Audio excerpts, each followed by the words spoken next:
Hi everyone, I'm Malak Fuad, and this is the first episode of Season 4 of What I Did Next. Welcome to the show. You may already know that the guests on What I Did Next are leaders in their fields from across the Middle East. We aim to bring you a diverse group of people each season, showcasing the best and brightest our amazing region has to offer. This season, there's something for everyone. We have entrepreneurs, doctors, designers, journalists, innovators, and much more. We're kicking off the season with an icon of the Middle East's business landscape, Fadi Ghandour. With his groundbreaking company, Aramex, Fadi has become the poster boy for what a successful Arab entrepreneur is, and Aramex has become the stuff of business school case study legend. In 1997, under Fadi's steady stewardship, Aramex became the first Arab company to list on the NASDAQ, becoming the benchmark against which companies in the region are compared to, even today.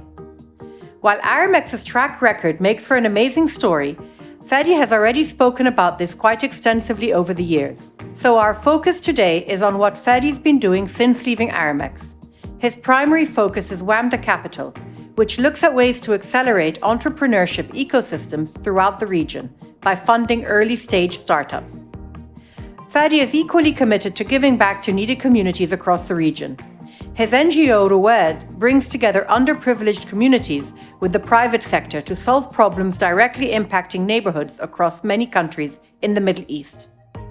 If you'd like to unlock more amazing stories from Fadi and learn about the Aramex origin story, as well as more on Ruwad, please subscribe in Apple Podcasts and listen to the bonus episode out next week. Let's get started, as always, with our icebreaker questions. The first one is a new question for this season. When was the last time you did something for the first time? A bit more than a year ago, right before the pandemic probably, my son is a filmmaker.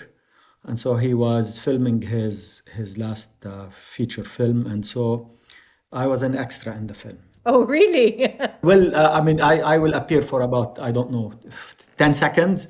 Some people do see me, and from the people that saw the film, and say, oh, this is Fadi here. But yes, I was walking among a group and said hello to the star of the movie and continued walking. And that was a spur of the moment. They said, why don't you do it? I said, oh, why not? So I spent 3 hours with them just to film 10 seconds.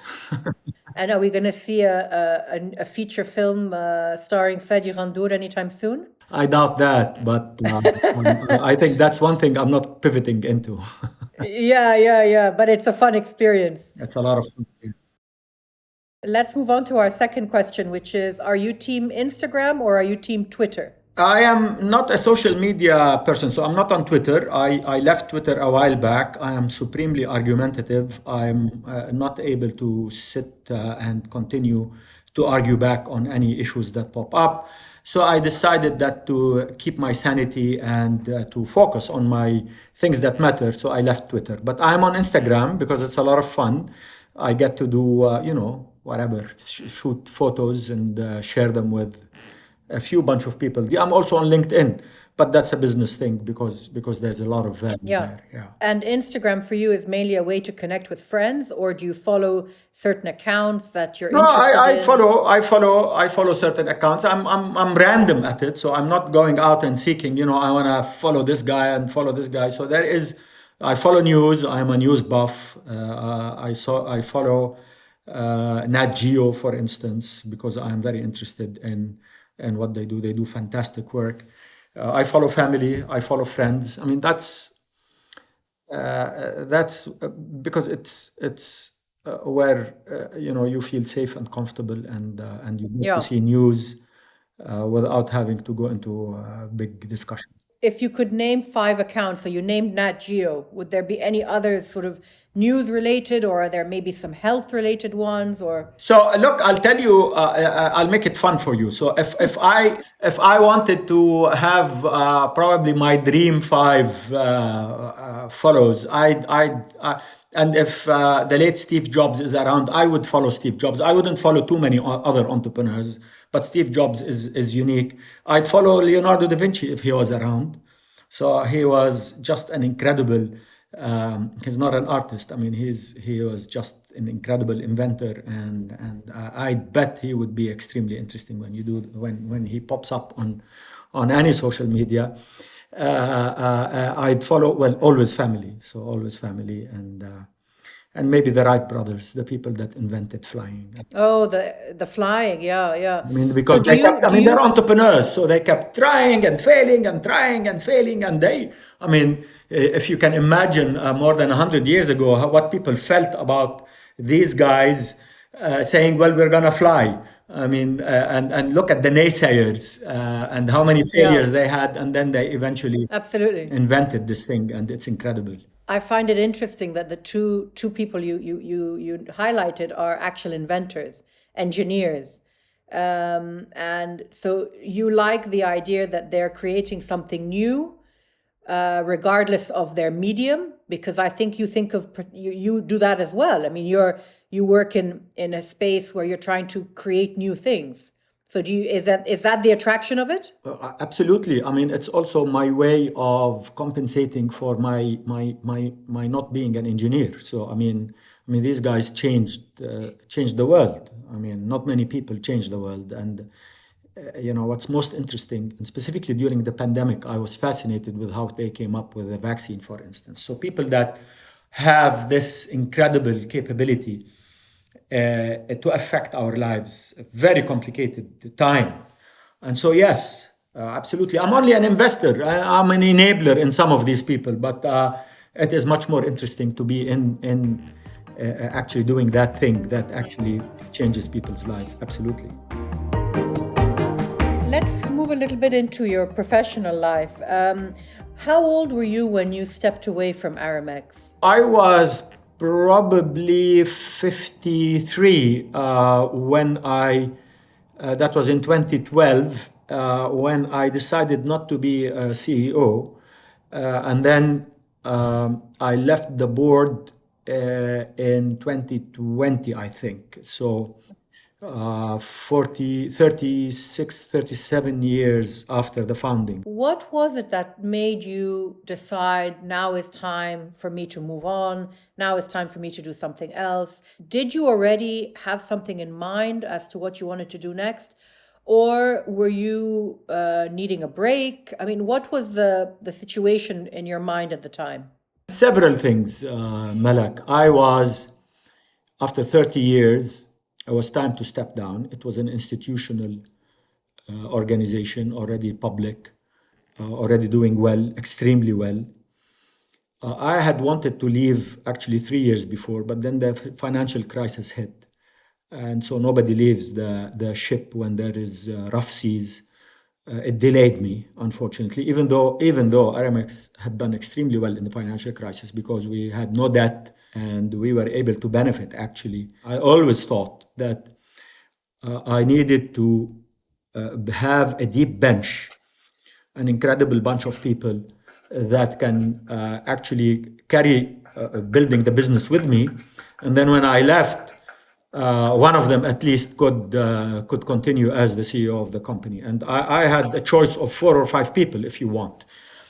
And the most important part of it, one, is to prove that there is an institutional process and to show the next generation of Aramex that you can start in the company from the bottom and grow to become a CEO. And the CEO that came after me was somebody it was his first job. So 20 years later, he became CEO. And the one after him, there's 3 CEOs after me. And the one after him had only Aramex as his job. And the current one had Aramex as his second job. So they're all spent 20 years. And how powerful is it to show the people that work in an organization that there's an institution here? It's not a business where my son inherits me in becoming the CEO. And so that was part of the ethos and the culture of the company, and I needed to show that it's out there. And number 2, it was time for me to move. I wasn't doing much, to be honest with you. I mean, I was earning a good pay. I was having fun running a 17,000 people business that was successful. But I wanted to do other stuff. You needed a new challenge, maybe, Fadi. Yeah, I needed a new challenge for sure, but I also felt that the company was ready. It was at the peak, if you want, and the team was just supremely capable. It had become an adult. it no longer needed its parent. It was even more than Yeah. an adult. Yeah. I mean, it was already part of the worry is I wanted to keep it entrepreneurial. So, I mean, I was pushing entrepreneurship. I wanted to make sure that it's not an institutional organization that becomes slow and lazy because it's big. And so you need to push people to be innovate, create, come up with new products. There's challenges out there. The internet and the e-commerce world has created all sorts of opportunities and challenges for you. So I wanted to make sure that the team was in tune with that. And so they were ready.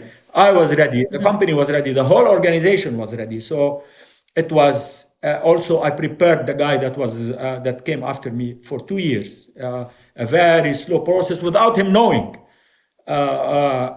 He was eased into it, and then when I stepped down, it was a natural process. And when it finally did happen, how did it feel to you? Did it feel bittersweet? Did it feel empowering that you were moving on to something else, or was there a little bit of malaise in you? No, absolutely not. You know, I didn't have that empty feeling. I was still on the board. I was still the largest shareholder. So I still had my, let's say, my influence in there because I was still there in many ways, but not day to day. So there was relief. Yeah.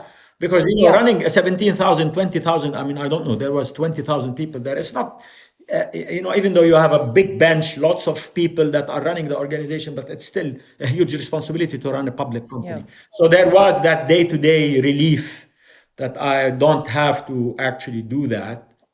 But I had already transitioned myself in many ways to doing other things, and I wanted to focus on those. It wasn't fair for me to do other things while I am CEO of Aramex. So I was already doing early angel investing in technology. I was already, the internet was just starting to boom in the region, so it was poking my curiosity. I wanted to do stuff, and part of that pivot, Malak, if you talk about pivots, is that unfortunately, I moved very quickly into the next thing. It would have been nice now, I think about it. It would have been nice for me to take a long break. I didn't take any break. I effectively jumped from one to the other very quickly and immediately. But that was the state of the market, the state of the region. And when you're looking back at that now and you're saying you wish you had taken a break, why do you wish you had taken that break? I got busier when I left Aramex than when I was in Aramex. And so investing in early stage companies is heavyweight lifting. So young entrepreneurs, they need a lot of attention, a lot of mentoring, a lot of carrying, a lot of connections, networking, etc. It's heavy. I enjoy it. I love it. I mean, it's my thing. Yeah. But it would have been nice for me to take a breather. But look, looking back is always some. Of course, we can always, everything is 2020 vision in hindsight.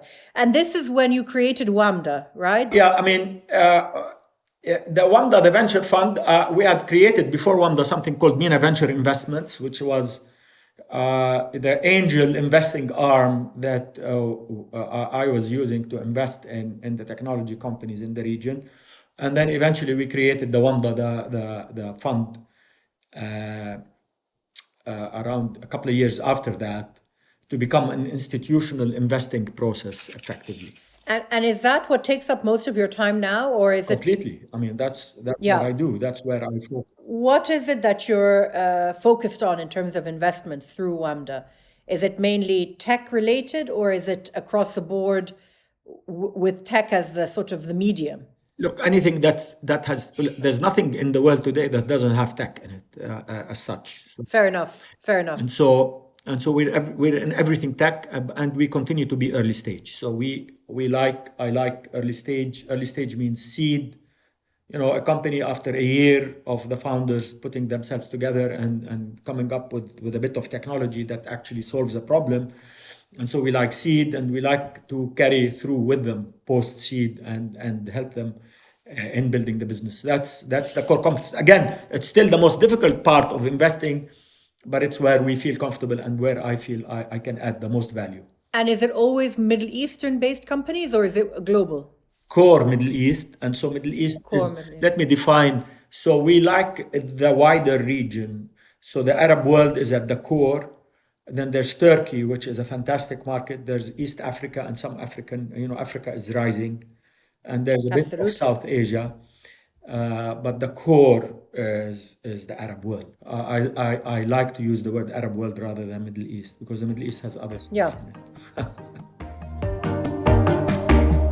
So tell me, Fadi, so I mean, obviously looking back, Aramex was the pivot. Starting Aramex was a massive kickstart to your career. But obviously at the time it's not seen that way. But now when you look back on it, it is. What other sort of pivots, apart from what we're going to discuss going forward now, when you were a younger man, did you come across? Look, I mean, I think my life is a series of pivots. Everybody's life is a series of pivots, but we are in a family that has had several events that created us of who we are today. So we're originally Lebanese.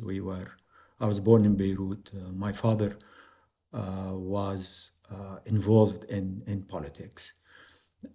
We came to Jordan as political refugees. He did. So that's a pivot. And so we moved from Lebanon to How Jordan. old were you, Fadi, then? I was 3. I mean, so I don't have a history there, but I have a history in Jordan. So I wouldn't have ended up in Jordan if it wasn't for that. And eventually, when I went to the university, I was planning to study engineering, and I ended up studying politics. And that's a pivot.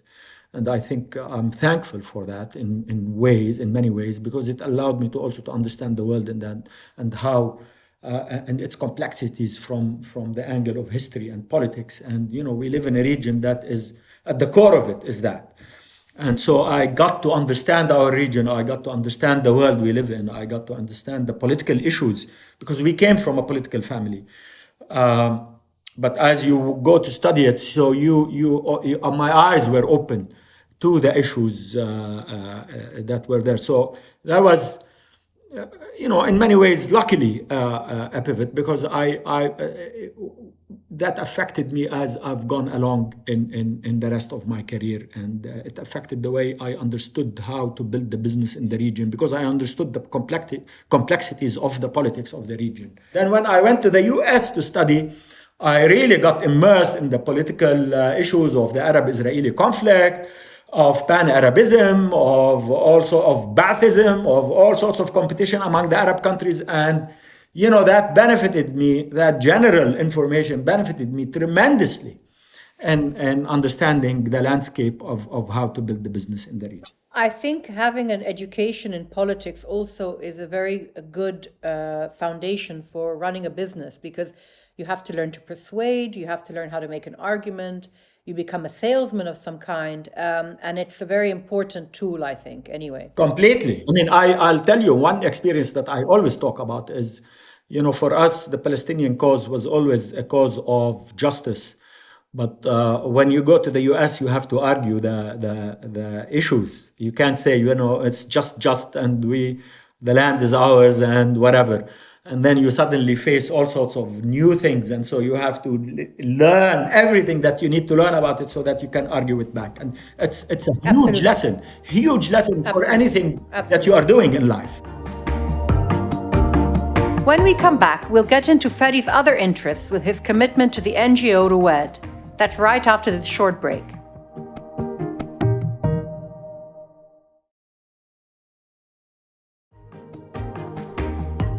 Welcome back. I'm Malak Fouad, and you're listening to What I Did Next, and this is my conversation with Fadi Ghandour.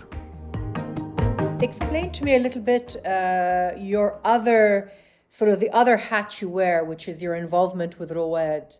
I know that Ruwed it's a community empowerment platform, and it's operating in Lebanon, in Jordan, in Egypt, and Palestine, and it's helping underprivileged communities, marginalized communities, through their youth. Right. It seems very much to me that your approach to giving back is entrepreneurial based as well, which it's to me is a very sort of smart way of bridging different worlds and allowing the private sector to really be involved and not having to rely on government for all of this when the governments are struggling with so much already. So give me a sense of of what your philosophy is with this organization? Thank you for that question, Malak. It's it's essential that as I talk about what I do, is that Ruwad is also at the core of it. Because look, the Ruwad philosophy, if you want, is about marginalization in its wider context. What does that mean? So I feel us in the private sector, the entrepreneurial community, the people that are capable and can effect change, are also marginalized. We've put ourselves outside of the development structure in our own countries, meaning some of us will participate. So I'm generalizing a bit here, but that's okay. I mean, that's for emphasis. And so we've put ourselves outside of the formula, meaning we've abdicated our role. And it's not only in the region, that's a global story. What is the role of businesses? What's the role of entrepreneurs? Is the business itself, while it is operating, has a social impact angle to it, or is it only responsible to its shareholders and it wants to make profit? So my argument is that we are both marginalized. We've marginalized ourselves from the process, and the people that are living on the margins are living on the margins. They feel that they're forgotten. We self-inflicted this marginalization, and the people that live on the margins, the world forgot them. So my argument is, how do we demarginalize both? How do we bring the private sector, the entrepreneurial community that has networks, that has capital, that has access, that has knowledge, that has jobs? I mean, private sector has so many things at its fingertips. It's not only about money. It's about impact in general in society in its wider level. How do we step into these areas where, in our own countries, where we feel passionate? I mean, these are our citizens, our brothers, our sisters. These are the people of our country. And so if we're concerned about our country in general, we have to step in and actually work with these people. So one, there is a sense of community among both parts. And number two, to work with them in partnership. This is not charity. This is not me saying, I feel sorry for you and I want to help you. This is me saying, look, I'm very capable. I have capabilities. You also have capabilities. You also have challenges. Let me bring my own capabilities, partner with you, and see how I'm going to help you solve the challenges that you face on your day-to-day basis. So if you look at what we did in Jordan, which is our biggest operation and where we launched our Ruwad. So it was also part of Aramex. By the way, Aramex is social responsibility, because we believe in the concept that I had just explained to you. We said Aramex is not going to have a CSR program. We want to be immersed. I know you don't like the CSR label, and rightly so, because I know you feel it's a sort of a PR stunt, and I think a lot of companies do use it that way. Yeah, and it's nice that they want to use it. It will have some impact here and there, but for me, it's, if you want to have it part of the culture of the organization, then you get everyone in the organization to participate in it. Even until today, the Aramex people are immersed in training these young people in our communities on business practices, helping them in whatever, giving them internships, etc., etc. So there is a participatory process where the organization actually feels that it has that impact on society and on the community that it lives in. Mm-hmm. So if I want to go back to what I was just explaining on what we've done in Jordan, when we entered Jabal al-Nadif, which is at the heart of Amman, East Amman in Jordan, we basically sat with the elders of the community in Jabal al-Nadif and said, how can we help you? And for them, we were aliens in the beginning. Who are you? Who are these private sector people that are coming into us and wanting to do things? We don't trust you, or we don't believe what you're saying. But then we, after a discussion, we said, okay, share with us your challenges. So they wanted schools to be fixed. There was no post office. There was no bus station. There was no clinic. There was no police station. There was no community center, etc., etc. So what do we do in the private sector, the entrepreneurial community? Because it is who we are. Because we understand that when you talk about challenges in the market, you actually have to deliver on them. So we said to them, look, your challenges are going to be resolved in the next 12 months. So community center, clinic, scholarships to your kids, etc., etc. And so we delivered. We delivered on everything that we did. And the amount of trust that we got from the community for people who put their money where their mouth is, put their action where their mouth is, was incredible because it was unique. That sort of project, you bring in different companies to take on those specific elements. For example, one company will come in and fix the sewage system. One company will come in and provide the scholarship. How does it work on the ground? So we're a holistic organization and we're an open platform. So initially, for instance, fixing the school, we brought a contractor to fix the school. We were responsible, so he wasn't. We owned every project. One of our friends who builds furniture for schools actually built furniture for school. We had other friends who have a painting company, so they came in and painted the school, etc. We partnered with we fixed 5 schools in the beginning in that community.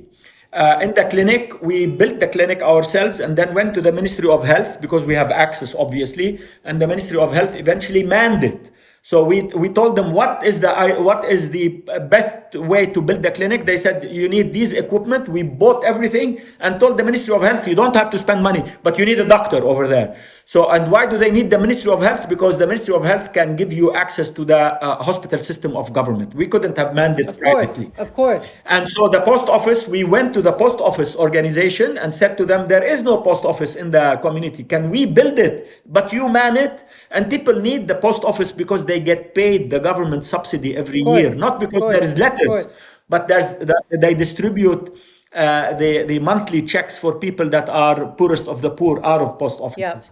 And so, and that's it. And building the community center, we built it. We brought a contractor. It was our cost, and the community center is built there. On the scholarship side, so the core of our program is a youth-enabled program. So we give scholarships for youth to come back and give community work. So they give me their time, and we give them their scholarship. And why do we do that? Because it's a character building process. Of course. Because this prepares them for the real world. So come, find projects, fix things in the community. It's your community, it's your home, it's your streets. And so there is this incredible partnership. This is our 17th year, by the way, in Jordan. We have 3 centers already across the country, and we love what we do. And is it different in each country? I mean, you're dealing with different challenges in each place. So you're obviously tailoring what's needed for each country. Do you then approach local entrepreneurs, local companies, to try and fill those gaps, solve those issues? Totally. So in Egypt, for instance, there is no need, the youth, we're in Izbit Khairallah in Egypt, one of the al-ashwa'iyat, if you want. We've been there for, 10 years already. It was it was Aramex doing it, and I partner with Aramex today. So the Aramex finances, I partner with Aramex, and we find local friends from the business community to participate with us, just like in Jordan. I mean, that's the model. And so in Egypt, we do more for, we have a computer center there to teach the youth programming. We have a language center because the students there, there's no cost for you to go to university. So they want more practical skills. And some of them don't want to go to the university. So there is no copy and paste. You have to customize and adapt to the local challenge. And we have to partner with the local community. So in Izbit Khairallah, we had to find the local umda, if you want, the local guy that gives you comfort. Chief, yes. If I go to Izbit Khairallah, they'll definitely not let. They're going to laugh. They're going to laugh. They'll laugh and they'll say, I'm also Jordanian, right? So I mean, who's this Jordanian coming to Egypt to do stuff? And the accent, مش هيفهموها. And then we launched before the Arab Spring, and so there was politics in it, as you know. And so but we continue to be there. We have a community center, and it's fantastic. In Palestine, it's a bit different. We work in villages that are marginalized, but the same concept. You always have to give back in the community, your community service, your volunteering work. And so we're in 3 villages in Palestine. In Lebanon, we're in Tripoli in the north. And we do exactly like we do in Jordan, but there's also a conflict because there are different sects over there and they compete. But when they come to our community, they see the commonalities among them rather than competing outside. So there is Of an course. element of creating harmony in the community when there is no harmony outside the community. So we feel that we are Yes. making an impact there among the youth. I think what Fadi and the team at Rawad are doing is quite incredible. There's a little more about this and the impact they've created on our bonus episode for members, which comes out next week. When we come back, we'll get to know Fadi a bit more personally. Stay with us.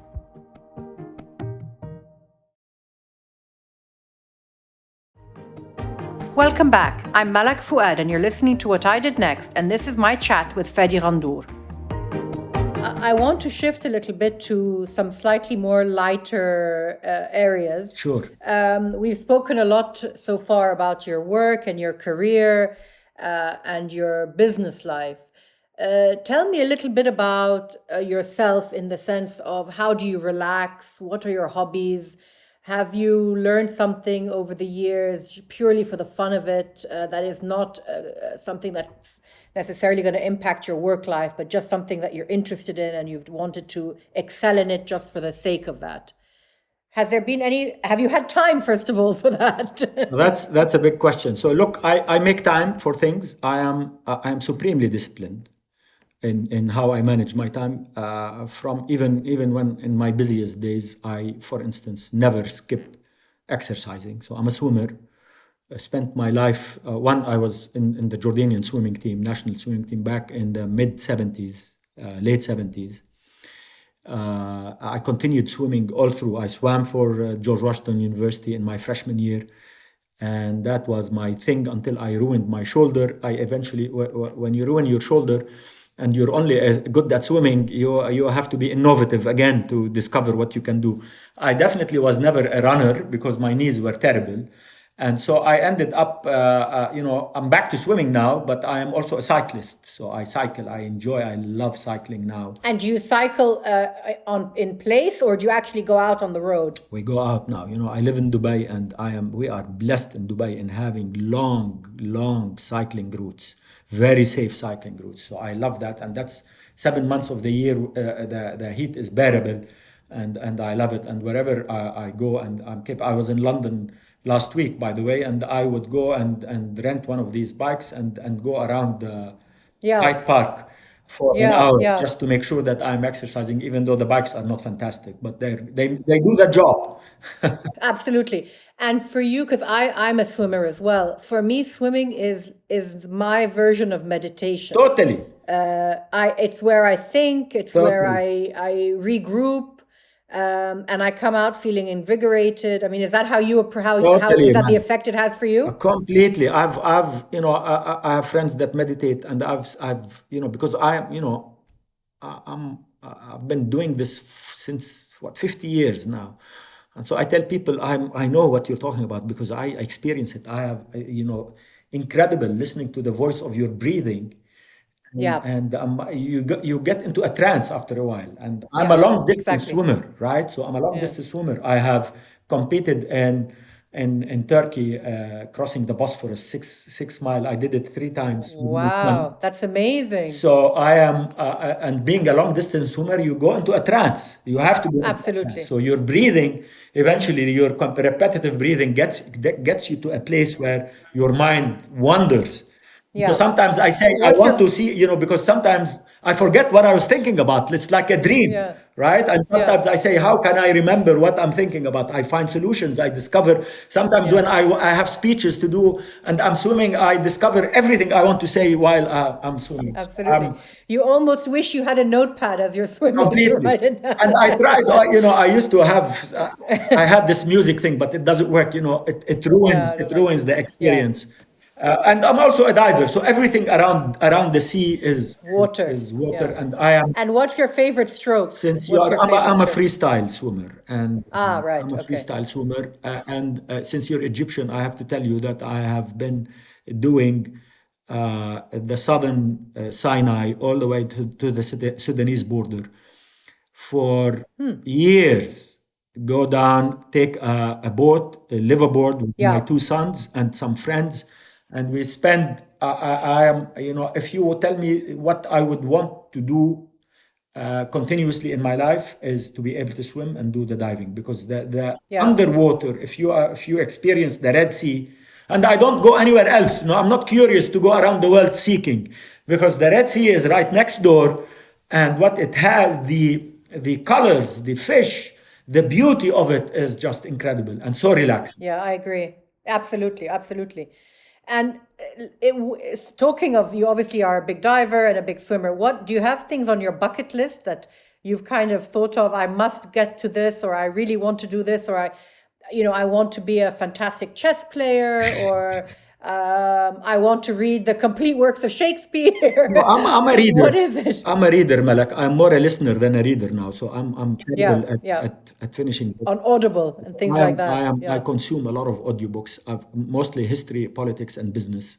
Unfortunately, boring stuff, but I am consumed in it. I love that part of my life. I've always done it also. So I always have time for it also. And this is where, when I'm cycling, when I'm walking, when I'm doing stuff in the gym, I'm listening to books and listening to stories.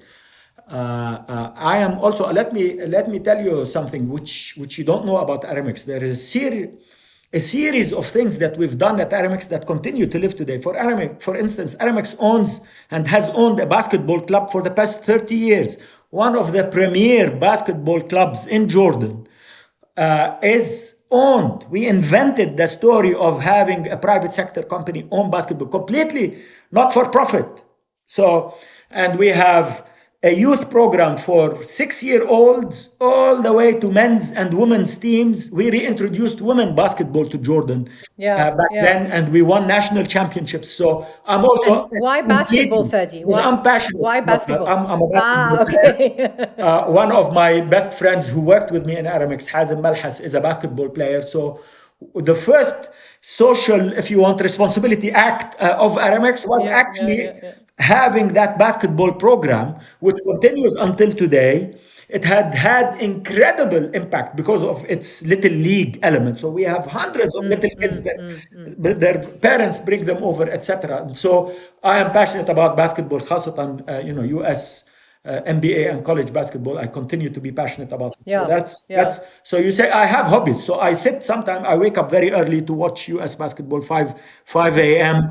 and I end up watching the last half of a basketball game in the US. So that's, I do find time to do stuff. Yes. And the day is long. Yeah. There's 24 hours. The day is long. I'm not a big sleeper. You're not a big sleeper, clearly. Well, Fadi, in closing, we're coming to the end. I just want to think a little bit with you. If you were to look back and think, okay, my legacy will be, and I don't want you to think necessarily in terms of, Aramex, one word, or how do you see the mix of all those years and all those experiences that you've had? So Malak, if in the simplest terms, I would say if somebody wants to remember me, they'd say this guy is an entrepreneur that actually did what he said he would do. If I said I want to be engaged in the community, I was. If I said I wanted to be a mentor, I was. If I said I wanted to leave the organization that I built, I did. If I wanted to, if I had said that impact matters for the private sector, then that's my legacy. It's a legacy of action, words completely married to action. That's who I am.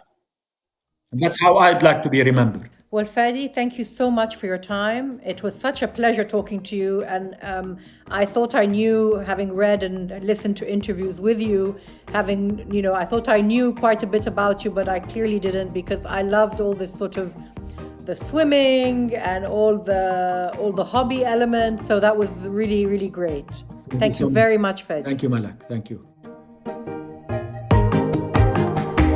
Thanks for listening today. If you've enjoyed the show, we've got a little bit more from Fadi in a bonus episode exclusively for our members, which comes out next week.